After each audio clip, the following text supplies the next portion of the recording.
Assalamualaikum warahmatullahi wabarakatuh. Selamat sore kawan-kawan semua dan Ibu Asti Sri Mulyanti SHMH yang saya hormati.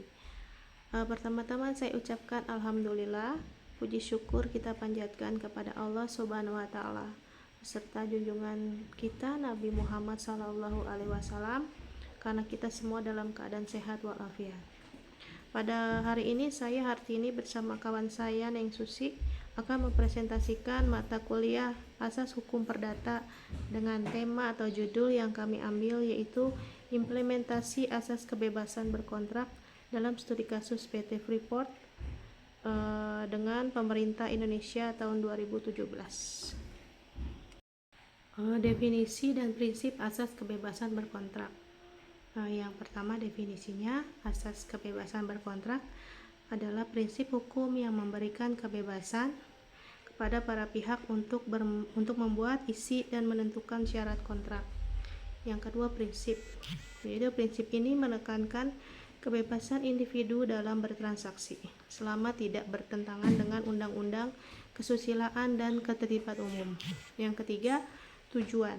Mendukung iklim usaha yang kompetitif dan dinamis, serta melindungi kepentingan para pihak yang terlibat dalam kontrak. Kontrak karya PT Freeport di Indonesia. Sejarah: PT Freeport memulai kegiatan pertambangan di Indonesia pada tahun 1967 melalui kontrak karya dengan pemerintah. Wilayah konsesinya, kontrak memberikan hak konsesi pada PT Freeport untuk mengeksplorasi dan mengeksploitasi sumber daya alam di wilayah Papua. Yang tiga itu laba dan royalti. Kontrak mengatur pembagian keuntungan dan royalti antara PT Freeport dan pemerintah Indonesia. Negosiasi perpanjangan karya. Kontrak karya. 1. Perpanjangan kontrak. Pada 2017, kontrak karya PT Freeport akan berakhir dan perlu diperpanjang. Tuntutan pemerintah. Pemerintah menuntut perubahan syarat-syarat kontrak terutama terkait kepemilikan, pajak, dan lingkungan. Dan yang ketiga, negosiasi alot. Negosiasi antara PT Freeport dan pemerintah berjalan alot karena perbedaan kepentingan. Analisis penerapan asas kebebasan berkontrak. Kebebasan berkontrak, kedua belah pihak menggunakan asas kebebasan berkontrak dalam membuat dan menegosiasikan kontrak karya. Kepentingan negara, pemerintah menekankan kepentingan nasional dalam negosiasi seperti pajak, lingkungan, dan kepemilikan. Pertimbangan hukumnya, namun kebebasan berkontrak dibatasi oleh kepentingan umum dan kebijakan pemerintah. Keseimbangan kepentingan, dibutuhkan keseimbangan antara prinsip kebebasan berkontrak dan perlindungan kepentingan negara. Pertimbangan hukum dan kepentingan negara. 1. Hukum kontrak. Kontrak karya tunduk pada hukum kontrak Indonesia yang memberikan kebebasan berkontrak. 2. Kepentingan negara.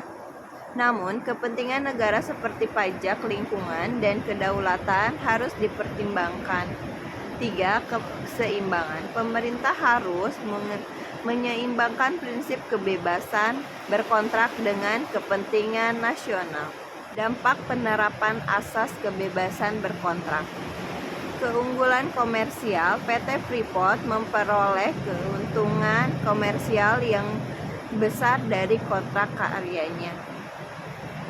Pendapatan negara, kontrak karya memberikan pendapatan pajak dan royalti yang signifikan bagi negara. Dampak lingkungan, kegiatan pertambangan berdampak signifikan terhadap lingkungan di wilayah Papua. Konflik kepentingan, terjadi konflik antara kepentingan komersial perusahaan dan kepentingan nasional. Dari semua penjelasan PPT yang sudah saya paparkan, kesimpulan dari studi kasus PT Freeport Indonesia PS Pemerintah Indonesia pada tahun 2017 menyoroti pentingnya keseimbangan antara kepentingan nasional dan perlindungan hak investor asing. Perubahan status kontrak karya menjadi izin usaha pertambangan khusus IUPK mencerminkan upaya pemerintah Indonesia untuk memperkuat kontrol atas sumber daya alam, meningkatkan penerimaan negara, dan mempromosikan pembangunan industri dalam negeri melalui kewajiban pembangunan smelter. Di sisi lain, PT Freeport Indonesia tetap diberi kepastian hukum untuk melanjutkan operasinya sehingga tahun 2041, meski harus menyerahkan 51% sahamnya kepada pihak Indonesia. Kesepakatan ini menunjukkan bahwa prinsip keadilan dapat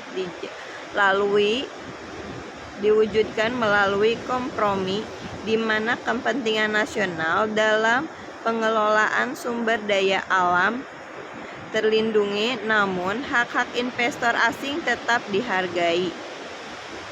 Kompromi ini berhasil diciptakan stabilitas jangka panjang bagi kedua belah pihak, meski sebelumnya melalui negosiasi yang kompleks.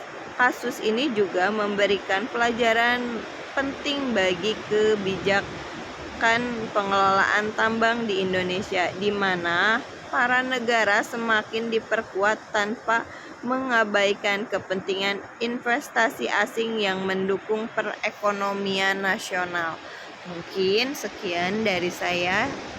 Mohon maaf jika banyak kekurangan. Wabillahi taufik. Assalamualaikum warahmatullahi wabarakatuh.